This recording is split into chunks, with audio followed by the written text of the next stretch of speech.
রেগে আছো কেন? কি হয়েছে? মাথা ঠান্ডা করে বসো একটু। নাও শরবতটা খাও। বলতে বলতে শরবতের গ্লাসটা আরেকবার এগিয়ে দিল মমতা। তোফাজ্জল আচমকা গ্লাসটা হাতে নিয়ে তীব্র তেজে ছুঁড়ে ফেলল মমতার সামনের দিকটাতে। মুহূর্তে কাচের গ্লাসটা ঝনঝন শব্দ করে ভেঙে কত টুকরো হলো কে জানে। স্বামীর বেপরোয়া রাগ দেখে কয়েকবার কেঁপে উঠল মমতা। ভীত চোখে আশপাশে তাকালো। থেমে নেই আজ তোফাজ্জলও। লোকটা ক্রোধে হিতাহিত জ্ঞান হারিয়ে স্ত্রীর গলা চেপে ধরে ফুঁসে উঠল। বেয়াদব মহিলা। মমতা ত্রাসে জড়সড় হয়ে এলো। আশেপাশে তাকিয়ে আবারও কাউকে খুঁজল। এত চেঁচামেচি শুনেও তার হয়ে কেউ এগিয়ে আসেনি।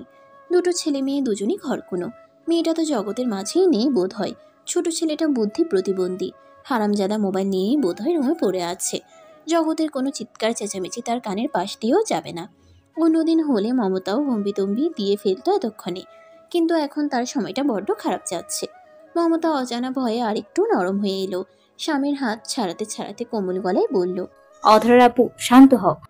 তোফাজ্জল আরো ভয়ানক ক্রোধ নিয়ে স্ত্রীকে ঝাঁকুনি দিয়ে ফেলে দিল। নিজের রাগ সংবরণ করতে পাশের টি টেবিলটাতে লাথি মেরে চেঁচিয়ে উঠল, তুমি আমাকে শান্ত হতে বলছো মমতা? এরপরও তুমি আমাকে শান্ত হতে বলছো? আমার সম্মান তুমি কিছু অবশিষ্ট রেখেছো? রাখোনি।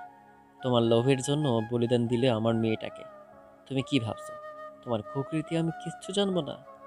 আমি আমার কাজের জন্য লজ্জিত অধরা আপু। তুমি আমাকে ক্ষমা করে দাও প্লিজ। এমন কিছু হবে আমি বুঝতে পারিনি। কেন বুঝতে পারোনি? কেন? তোমাকে আমি বারবার সতর্ক করেছি মমতা, বারবার বলেছি আমরা মধ্যবিত্ত ফ্যামিলি মানুষ, আমাদের কাছে সম্মানটাই সবার আগে। তুমি নিজেকে সংবরণ করে নাও। আমরা এভাবেই ভালো আছি, কিন্তু তুমি বড় লোভী মহিলা। তুমি কি করছো? কি করছো? তুমি কোনো মা? কোনো মা চেয়েছে নিজের মেয়ের এত বড় সর্বনাশ করে? আমি লোক সমাজে মুখ দেখাবো কি করে এখন? কি করে আমি আমার মেয়ের এই বদনাম ঘোচাবো? মমতা নিশ্চুপ। নিজেকে কেমন অসহায় লাগছে তার। নিঃশব্দে কেবল চোখের জল বিসর্জন দিচ্ছে। কি বা বলবে সে? সেই মুখ কি তার আছে? এই মুহূর্তে তার মনে হচ্ছে তার করা জগতের সব পাপ একত্রিত হয়ে তাকে চেপে ধরেছে, গিলে খেতে চাইছে। আর মমতা কোনো কুল কিনারা না পেয়ে পাপের সাগরে কেবল হাবুডুবু খাচ্ছে। তার মধ্যে একটু থেমে তোফাজ্জল উচ্চ কণ্ঠে আবারও বলল, শুধুমাত্র ছেলে মেয়েদের কথা ভেবে আমি এতদিন সহ্য করেছি, অনেক সহ্য করেছি, কিন্তু আর না, আর এক মুহূর্তেও না। ওদের ভালো থাকার জন্য দিনের পর দিন আমি তোমার কাছে নত হয়েছি। তোমার উচ্চস্বরে করা অপমান সহ্য করেছি। তোমার রাগ, অভিমান, অন্যায় সব চুপচাপ মেনে নিয়েছি। শুধু চেয়েছি আমাদের সন্তানরা আমাদের সন্তানরা শান্তিতে থাকুক, ওরা সুখী হোক। কিন্তু আজ আমার সেই আদরের মেয়েটা তোমার জন্য সব হারিয়েছে। প্রতিনিয়ত অশান্তি আর লাঞ্ছনার আগুনে পড়াবে ওকে। আমার তো সব শেষ হয়ে গেছে, কিন্তু তোমার? শোনো, তোমার আর আমার সংসারে থাকার অধিকার নেই মমতা। তোমার মতো স্বার্থপর জঘন্য নারীকে আমি আর এক মুহূর্তও সহ্য করব না। আজই তোমাকে ত্যাগ করব। আজই আমি তোমাকে ডিভোর্স দেব। ডিভোর্স। স্বামীর বলা ডিভোর্স শব্দটা কানে লাগতেই মমতার শ্বাস আটকে এলো। দুনিয়া ঘুরে এলো। এই বয়সে সে ডিভোর্স ভাবতেই মানুষটার বুক চেপে ধরে আতঙ্কে উঠল। কি বলছো অধরা আপু? তোফাজ্জল ভুইয়া প্রচন্ড রকমের তেতে আছেন। অনর্গল ঘরে জিনিসপত্র ছোড়াছুড়ি করে নিজের রাগ বিসর্জন দিচ্ছে। অফিস টাইমে লোকের বাঁকা দৃষ্টি আর ফিসফিসানি শুনে লজ্জায় তার মুখ লুকানোরও জায়গা হয়নি। নেহাত লোকটা ভদ্রলোক, স্ত্রীর গায়ে হাত তোলার মতো কাপুরুষ নয়। অন্য কেউ হলে এতক্ষণে মমতার মতো মহিলাকে কয়েক ঘা বসিয়ে বেহুশ করে ফেলতো, কিন্তু উনি তা পারছেন না। তাই নিজের ক্ষোভ মেটাতে ঘরের ভেতর কালবৈশাখীর তাণ্ডব চালাচ্ছেন। জগতের কোনো কথাই তার কর্ণগোচর হচ্ছে না। মমতা আর এক মুহূর্তেও লোকটার সামনে দাঁড়ানোর সাহস করল না। আলগোছে মেয়ের রুমের দিকে ছুটে গেল। একমাত্র মেয়ের কথাতেই তোফাজ্জল ঠান্ডা হতে পারেন। মেয়েটা তার বড় আদরের। মমতা দূর থেকেই মেয়েকে ডাকলো, অধরা, মা দরজা খোল, দরজাটা খোল মা। ও পাশ থেকে কোনো শব্দ এলো না। মমতা দৌড়ে গিয়ে দরজায় ধাক্কা দিল। দরজা খোলাই রয়েছে। মাদস্যু বালিকার ন্যায় মেয়ের সামনে দাঁড়িয়ে হাঁপানো স্বরে বলল, তোর বাবা খুব রেগে আছে অধু, ভেঙে চুরে সব শেষ করে ফেলেছে। তুই গিয়ে তাকে একটু আটকা মা। হাঁটুতে মুখ গুজে বিছানার দেয়াল ঘেঁষে বসেছিল অধরা। তার কানে মায়ের বলা কিছু ঢুকলো কিনা বোঝা গেল না, বরং মেয়েটা মাকে দেখে কিঞ্চিত বিরক্তই হলো। চোখে মুখে একরাশ ক্ষোভ মিশ্রিত অনুভূতি নিয়ে সে বলল, বিরক্ত করো না তো আম্মু। মেয়ের আচরণে মমতা পুরোপুরি হতাশ হলো, আশাহত হলো। কি বলছে এই মেয়ে? মাথা গেছে ওর? এদিকে তার সংসার ভাঙতে চলেছে, আর মেয়ে কিনা তাতে বিরক্ত হচ্ছে। এই দিনও তার দেখতে হলো সে এতটাই খারাপ মা। মমতা এবার বেশ শব্দ করেই কেঁদে উঠল। হাউমাউ করে মেয়ের সামনে হাঁটু ধরে বসে পড়ল। কিন্তু তা কিছুই লক্ষ্য করছে না অধরা। সে ভাবছে অন্য জগৎ নিয়ে। গতকাল থেকেই তুমুলভাবে ভাবছে মেয়েটা। দুনিয়ার সবকিছু তার অসহ্য লাগছে। নিজের মাকে, ঘর দৌড়কে কিচ্ছু ভালো লাগছে না তার। যে প্রেম পেতে একসময় ব্যাকুল হতো মেয়েটা, আজ সেই প্রেম ভালোবাসার প্রতিও এসেছে বিতৃষ্ণা। ভালোবাসা, এই ভালোবাসা মোহমায়া পুষে কি পেল সে? কিছু পেল? শেষমেশ সবই তো পেল। এর থেকে ইরফান ভাইয়ের কথা মেনে নিজেকে সংযত করলেই তো পারত সে। লোকটা তো তাকে বারবার সতর্ক করেছেন, সেবারও বলেছেন সময় থাকতে নিজেকে শুধরে নে অধরা। বেহায়ামো করে নিজেকে আর ছোট করিস না। প্রত্যেক মানুষের ভেতরে অন্তত কিছুটা আত্মসম্মান বোধ থাকা উচিত, কিন্তু তোকে দেখে মনে হচ্ছে তোর ভেতর সেটাও নেই। মানুষ তোকে পুতুলের মতো নাচাচ্ছে, আর তুই সেই ছকের খেলোয়াড় হয়ে যাচ্ছিস। তুই কি এতটাই বোকা? কেন এই পাগলামি করছিস? জোর করে কিছু হয় না, এটা বুঝতে পারছিস না? তোদের এই লোভের জন্য একদিন দেখবি তোরা সব হারাবি। আমি আবারও কষ্ট করে বলছি অধরা, তোকে নিয়ে আমার কোনো অনুভূতি নেই। আমি অন্য একজনের প্রতি আসক্ত। শুধু আসক্ত না, তীব্রভাবে আসক্ত। এতটুকু ভাবতেই অধরার ভেতরের সত্তাটা কেমন আফসোসে আফসোসে দুমড়ে মুচড়ে গেল। মেয়েটা অদ্ভুত এক যন্ত্রণায় দুহাতে নিজের মাথাটা চেপে ধরে চিৎকার করে উঠল। আপনার বলা কথা সত্যি হয়েছে ইরফান ভাই। আমাদের লোভ আমাদের সব শেষ করে দিয়েছে। আমার আর শেষ হওয়ার কিছু বাকি নেই, কিচ্ছু না। হারানো এই যন্ত্রণা আমাকে আজীবন বয়ে বেড়াতে হবে, আজীবন। চট্টগ্রাম সেনানী বাসের কাছাকাছি অবস্থিত ক্যাফে 24 পার্ক। দুপুরে রোদ যেন চারপাশে ঘুম পাড়িয়ে দিয়েছে। গাছের পাতাগুলোও নিস্তব্ধ। পার্কে জনসমাগম কম। কেউ কেউ ছায়ায় বসে বিশ্রাম নিচ্ছে। তবে এই নীরবতা খানিকটা দূরে ভেঙে দিচ্ছে 3 উদ্দীপ্ত যুবকের প্রাণবন্ত উপস্থিতি। লেফটেন্যান্ট ইরফান তালুকদার আদনানার জয়। কঠিন এক মিশনের সফল সমাপ্তি ঘটিয়ে গতকাল রাতে তারা ফিরেছে। আল্লাহর অশেষ রহমতে এবারের অভিযানে কোনো মায়ের কোল খালি হয়নি। কোনো পরিবার হারানোর বেদনায় কাঁদেনি। মিশন ছিল ভীষণ চ্যালেঞ্জিং। জীবন মরণের সীমানায় দৌড়াতে হয়েছে। তবুও এক মুহূর্তের জন্য পিছু হটেনি সৈন্যদল। ক্লান্তি, কষ্ট সব জয় করে বিজয়ের নিশান উড়িয়েছে। আজকের দুপুরটা ওদের। মেজর বিশ্রামের অনুমতি দিয়েছেন, আর সেই অবসরটাকে প্রাণবন্ত করে তুলতে 3 বন্ধু সিভিল ড্রেসে পার্কে এসেছে। তাদের টকবকে শরীরের বিশ্রামের সময় নেই, বরং শুরু হয়েছে এক মজার বাজি। 5 মিনিটে কে সবচেয়ে বেশি পুশ আপ দিতে পারবে? ব্যাস, প্রতিযোগিতা শুরু। পার্কের এক খোলা জায়গায় প্রথমে আদনান, তারপর জয় পুশ আপ শেষ করলো। এবার পালা ইরফানের। রোদের উত্তাপ উপেক্ষা করে সে গভীর শ্বাস নিল। শরীর টান টান করলো। মাটি স্পর্শ করে প্রথম পুশ আপ দিল। সময় চলছে। জয় ও আদনানের চোখে উত্তেজনা, মুখে চ্যালেঞ্জের হার জিতের ছাপ। তারা গুনছে 1 2 3 4। হঠাৎ করেই ওদের সংখ্যা গোনা বন্ধ হয়ে গেল। একটা রিনরিনে মেয়েলি কণ্ঠ বাতাসে ভেসে এলো। Hi handsome. বন্ধুরা মুখ চাওয়াচাওয়ি করলো। পর মুহূর্তেই তারা ইরফানের দিকে তাকিয়ে কেমন কেমন করে হাসলো। সামনে থাকা মেয়েটিকে কিছু একটা ইশারা করে ওরা দুজন দ্রুত সরেও গেল। অপ্রত্যাশিত মেয়েলি কণ্ঠে ইরফানের স্থির হয়ে গেল। হাতের ভর দিয়ে সামান্য উঠে তাকালো। কে বলল এটা? মুহূর্তেই তার সামনে দাঁড়ানো হাসি হাসি মুখে মেয়েটিকে এখানে দেখে সেও কিছুটা অবাক হলো, কিন্তু তা আর মুখে প্রকাশ করলো না। বরং ছেলেটার স্বভাবসুলভ গম্ভীর অবয়বটা বজায় রেখে হাত ছাড়তে ছাড়তে উঠে দাঁড়ালো।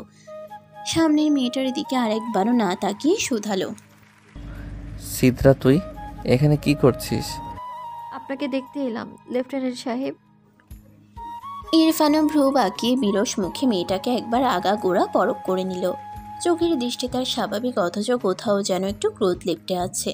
ইরফানের চোখে মুখে বিরক্তি ভাব দেখে সিদ্রা খানিকটা শুকনো ঢোক গিলল। এরপর প্রায় সঙ্গে সঙ্গেই বলল, বাবার সাথে দেখা করতে এসেছি ইরফান ভাই। একা এসেছিস? সিদ্রা মাথা নাড়িয়ে হ্যাঁ বোঝালো। ইরফানের বিরক্তিতে কপালে 4টা ভাঁজ পড়ল। এই মেয়েটা এত কেয়ারলেস, এত বোকা। একজন লেফটেন্যান্ট কর্নেলের প্রকাশ্যে গোপনে কত শত্রু থাকে। যদি ওর কিছু হয়ে যেত। ইরফান আর নিজেকে বেশিক্ষণ দমিয়ে রাখতে পারল না, ধমকে উঠল। একা কেন এসেছিস? সিদ্রা কিছু বলতে পারল না আর।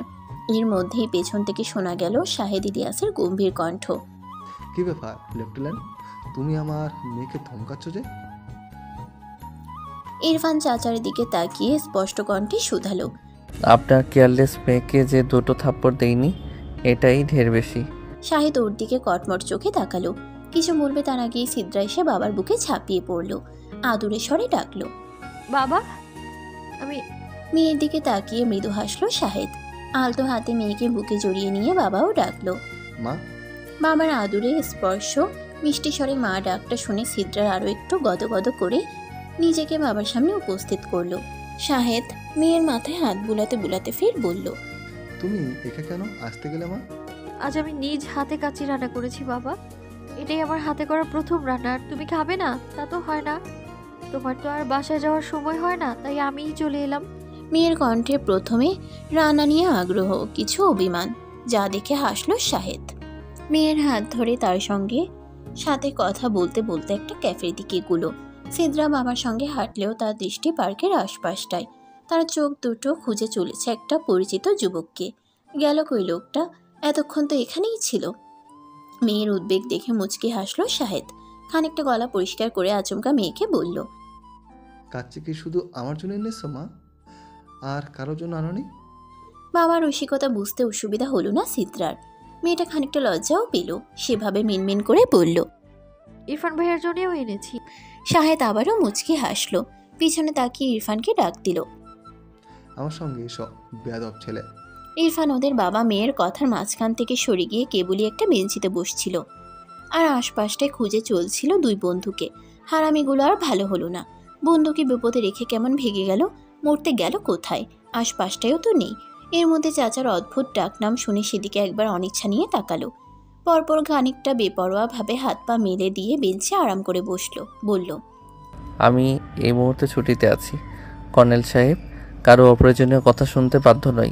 ছেলেটার বেপরোয়া ভাবসাব থেকে শাহেদ ইলিয়াস কটমট কণ্ঠে বলল, তুমি যতদিন এই পেশে থাকবে ততদিন তুমি আমার কথা শুনতে বাধ্য।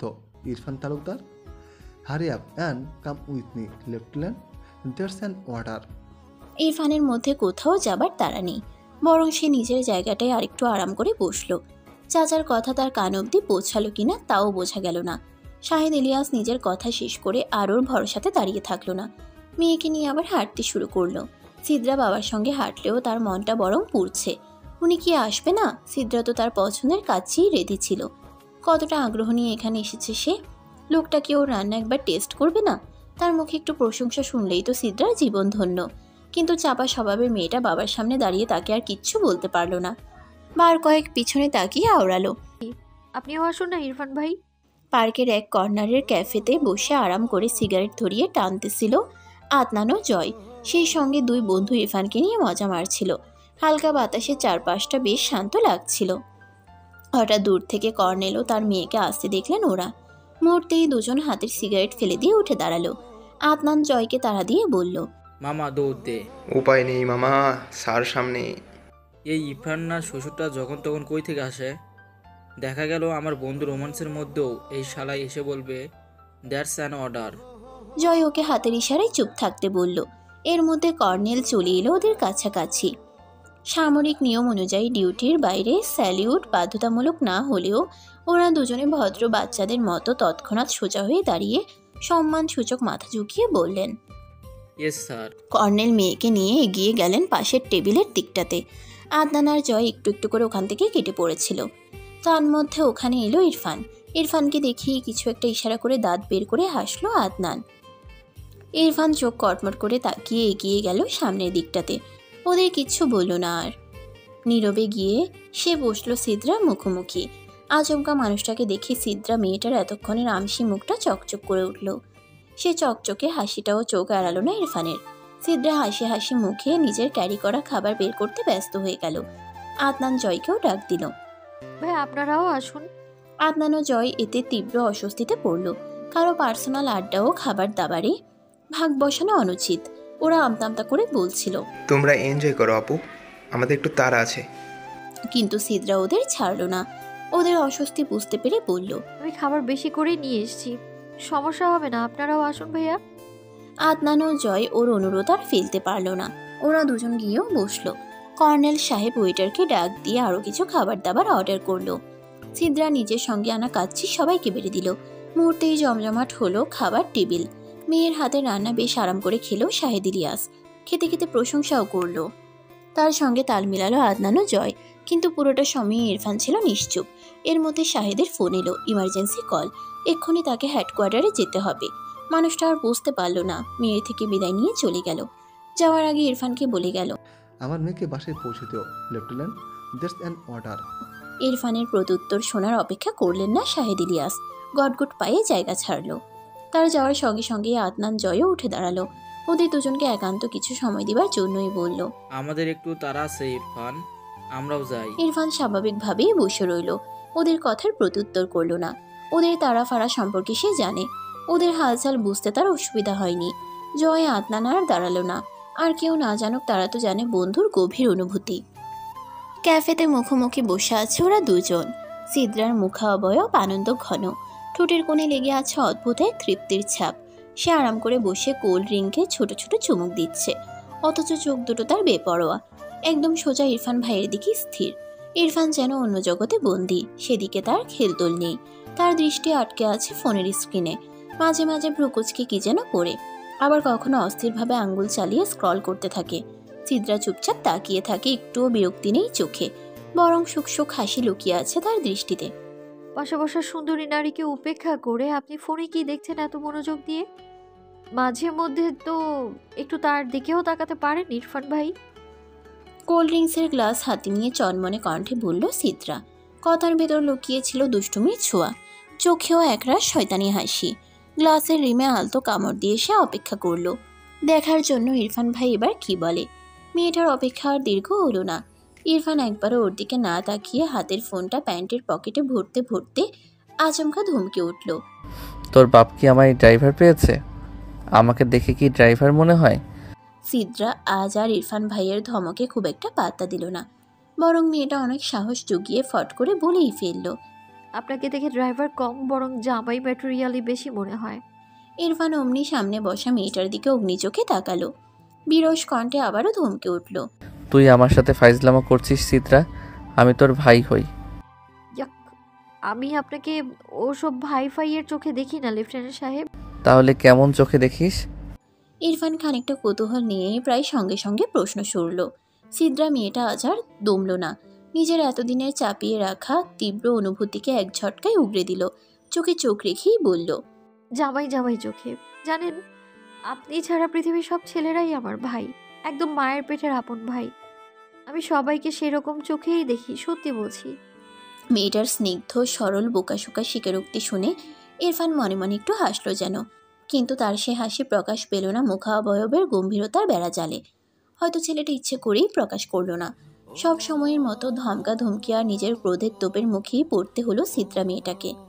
ইরফান ভাইয়ের আগুন ঝরা দৃষ্টিপাতের সামনে বেশিক্ষণ টিকতে পারল না সিদ্রা। এতক্ষণ কথার খেয়ে হারিয়ে ফেলা মেয়েটা হঠাৎ সামনের পুরুষটিকে ভয় পেতে শুরু করলো। শুকনো ঢুক গিল বার কয়েক, আর কোনো ভনিতা না করে সামনের মানুষটাকে মানিয়ে নেওয়ার মতো করে বলল, সরি সরি, আমি মজা করছিলাম ইরফান ভাই। ইরফান আর বসলো না। এই বিষয়টি নিয়ে আর ঘাটাঘাটি করলো না কেন জানি। হঠাৎ টান টান সোজা হয়ে দাঁড়িয়ে সিদ্রাকে গম্ভীর কণ্ঠে যেন আদেশ করলো, বাইকে গিয়ে বস, তোকে বাসা অবধি পৌঁছে দিব। সিদ্রা আর কথা বাড়ালো না, চুপচাপ গিয়ে বাইকের কাছটাতে দাঁড়ালো। কিছুক্ষণ ইরফান ভাইয়ের কাছাকাছি পাশাপাশি থাকা হবে, এতটুকুতে ভেবেই মেয়েটা দারুণ খুশি। মেন রোড দিয়ে ইরফানের বাইকটি চলছে। তার কাঁধের কাছটাতেই এক হাত দিয়ে পিঠ খামচে ধরে বসে আছে সিদ্রা। ওরা দুজনেই চুপচাপ। ইরফানের চোখ দুটি বাইরের মিররের দিকে স্থির, যেন সে নীরবে সেখানে কিছু খুঁজছে। গোপনে মিররের আয়নায় সে এক শ্যামাময়ীকে গভীর দৃষ্টিতে দেখছে কি কে জানে। হঠাৎ করে মাঝ রাস্তায় তার ফোনটা শব্দ করে বেজে উঠল। ইরফান ফোনটা ব্লুটুথে কানেক্ট করে ড্রাইভিং করতে করতেই রিসিভ করলো। আচমকা উপাস থেকে আদনান বেসুরা গলায় গিয়ে উঠল, প্রেমে পড়লে মানুষ বন্ধু চেনে না রে দয়াল, প্রেমে পড়লে মানুষ বন্ধু চেনে না। বন্ধুর অদ্ভুত গানের সুর কানে আসতে ইরফান আচমকা বাইকের ব্রেক টেনে ধরল। নাকমুখ কুচকে তীব্র বিরক্তি নিয়ে মৃদু চেঁচিয়ে উঠল, ইয়া কি বিশ্রী! অথচ উপাস থেকে এবার ফোনটা বোধহয় জয় নিল। পুনরায় তার কণ্ঠে সেই একই সুর বেজে উঠল, সত্যি কথা মানুষের হজম হয় না রে দয়াল। ইরফান তখন আর নিজেকে সামলাতে পারল না। একটানে শ্বাস টেনে হতাশার সুরে বলল, জয় তুইও? এদিকে সিদ্রা ইরফান ভাইয়ের আচমকা রিয়াকশনের কারণ কিছু বুঝতে না পেরে বেশ কিছুক্ষণ বোকার মতো তাকিয়ে রইল। তারপর একটু কুকড়ে গিয়ে প্রশ্ন ছুড়ে দিল। কি হলো ইরফান ভাই, হঠাৎ এভাবে বাইক থামালেন কেন? মেয়েটার চোখে মুখে খেলে গেল মিশ্র প্রতিক্রিয়া, কৌতূহল আর অবাক বিস্ময়ের মিশেল। কিন্তু ইরফানের মধ্যে সেরকম কিছুই দেখা গেল না। ছেলেটা বৌদ্ধদের লাস্ট হুমকি ধুমকি দিয়ে ফোনটা কাটলো। আবারও বাইক স্টার্ট দিল। বাইক চলছে। কিছুটা দূরে যেতেই সিদ্রা আবারও কথা শুরু করলো। ঠোঁটের কোনায় হাসি ঝুলিয়ে ডাকলো, ইরফান ভাই। মিররের দিকে তাকিয়ে ইরফান ছোট্ট করে সাড়া দিল। হুম। সিদ্রার ঠোঁটের কোণের হাসিটা এবার আরো স্পষ্ট হয়। কাঁধের হাতটা আরো একটু চেপে একবার ইরফানের দিকে তাকায় গভীর চঞ্চল দৃষ্টিতে। আপনাকে একটা গল্প শোনাতে চাই। গল্প? হ্যাঁ, একজন ব্যস্ত মানুষের গল্প, যে কাজের মধ্যে এত ডুবে থাকে যে পাশে বসে থাকা কাউকে ঠিক মতো দেখতেও পর্যন্ত পায় না। এটা কি তুই আমায় বললি? আপনি নিজেই বলুন না হয়। ইরফান হেলমেটের ভেতর থেকে ঠোঁটে দিয়ে হাসলো, নিজের সঙ্গে আওড়ালো। আমার দৃষ্টিতে সারাক্ষণই তুই। পুরুষটির এই কথা পেছনের মেয়েটা আর শুনল না। সে কেমন চাতকের নেই, জবাবের আশায় কান পেতেছিল। কিন্তু তাদের আর কথোপকথন এগুলো না। বাকিটা পথ ছিল ইরফান নীরব। সিদ্রাবার কি বলবে? একা একা কি কথা বলা যায়? মানুষটা এমন কেন? একটু বেশি কথা বললে কি হয়? সিদ্রার অদ্ভুত ভাবনার মাঝেই বাইক এসে থামলো তালুকদার বাড়ির গেটের কাছটাতে। ইরফান সঙ্গে সঙ্গে তাড়া দিল। নাম। সিদ্রার মন খারাপ হলো। এত তাড়াতাড়ি চলে আসা লাগে? পথটা এত ছোট। আর একটু দীর্ঘ জার্নি হলে কার কি ক্ষতি হতো? সিদ্রাকে মন খারাপ করেই বাধ্য হয়ে নামতে হলো। ও নামতে ইরফান উল্টো পথে আবারও বাইক ঘোরালো, যা দেখে সিদ্রা মৃদু কণ্ঠে শুধালো, ভেতরে যাবেন না ইরফান ভাই? এই বিকেলটা ছিল পুরোপুরি তোর নামে। এখান থেকে 1 সেকেন্ডও অন্য কারো জন্য নয়। রসকসহীনভাবে কথাখানি বলিয়ে ইরফান হাওয়ায় উড়ে গেল যেন। আচমকা ইরফান ভাইয়ের কথাখানা ওর কাছে কেমন কেমন শোনালো। কি বললো মানুষটা? সিরিয়াসলি ইরফান ভাইয়ের কাছে সে এত স্পেশাল? ভাবতেই অষ্টাদশী প্রেমিক মনটা ভেতর থেকে আবারও ঢাকঢোল পিটিয়ে নেচে নেচে উঠল। অপর মানুষটার একটু আহ্লাদে ওর ভেতরের সত্তাটা আরও আশকারা পেল। মেয়েটা কেমন মায়াভরা দৃষ্টিতে ইরফান ভাইয়ের যাওয়ার পথটা দেখল। আচমকা সে পথের দিকে তাকিয়েই সিদ্রা বলে উঠল, আপনাকে পাওয়ার লোভ কিন্তু আমি ছাড়ছি না ইরফান ভাই।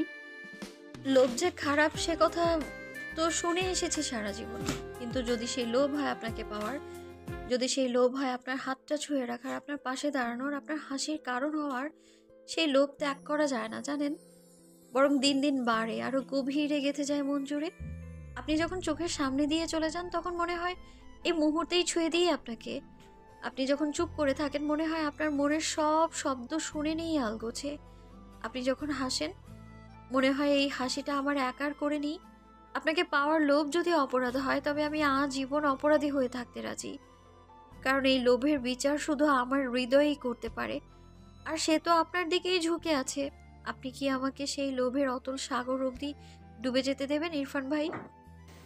কারো বক্ষ জুড়ে রঙিন বসন্তের আনাগোনা, আর কারো বক্ষ জুড়ে তীব্র খরা।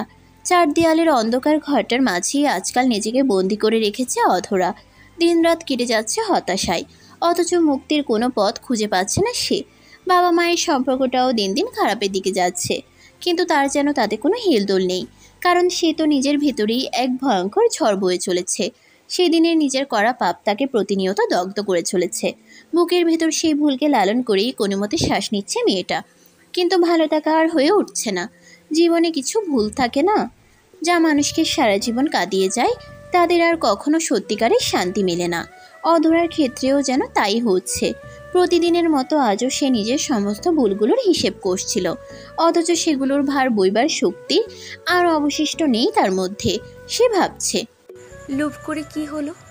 সর্বহারা ছাড়া কিছু পেলাম কি? সব পেতে পেতেও যেন তার কিছুই পাওয়া হলো না।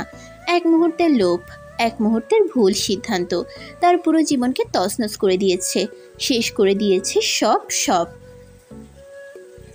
অতীতের স্মৃতিগুলো একের পর এক চোখের সামনে ভেসে উঠছে কেমন। প্রতিটি মুহূর্ত তাকে মনে করিয়ে দিচ্ছে তার নিজের করা পাপের কথা।